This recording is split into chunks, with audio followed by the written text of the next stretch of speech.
नाम गुरपिंदर सिंह मान है। मैं तलवंडी साबो के लागे पिंड शेखपुरा का रहने वाला। मैं कॉटन, राइस ते वीट उगाना।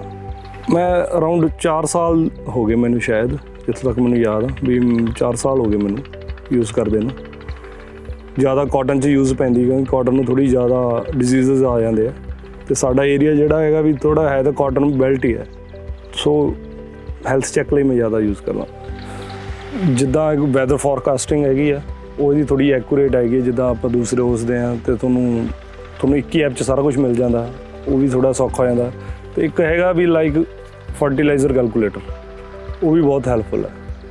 किद्दां किहड़े टाइम तो तुसीं फर्टिलाइज़र देना है जां भी मतलब किन्ने अमाउंट 'ਚ देना हैगा, सो थोड़ा पैसा भी बच जाता है तो तुहानूं प्रॉपर टाइम ते थोड़े यूटिलाइजेशन भी हो जाती है उसदी।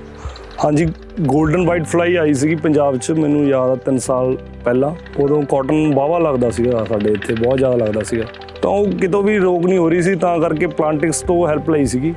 ਦੱਸਿਆ ਸੀ ਉਹਨਾਂ ਨੇ, ਉਹ 'ਚ ਪਤਾ ਲੱਗਿਆ ਜੀ ਕਿੱਦਾਂ ਇਹਨੂੰ ਆਪਾਂ ਵੀ ਰੋਕਣਾ ਗਾ ਅਤੇ ਕਿੱਦਾਂ ਤੁਸੀਂ ਕਿਸ ਤਰ੍ਹਾਂ ਦੇ ਸਾਲਟਸ ਯੂਜ਼ ਕਰਨੇ ਆ, ਸਪਰੇਅ ਕਿਹੜੀ ਕਰਨੀ ਆ, ਕਦੋਂ ਕਰਨੀ ਆ, ਕਿਹੜੇ ਟਾਈਮਿੰਗ 'ਤੇ ਕਰਨੀ ਆ। ਹਾਂਜੀ, ਬਹੁਤ ਭਰੋਸੇਮੰਦ ਐਪ ਹੈ ਇਹ।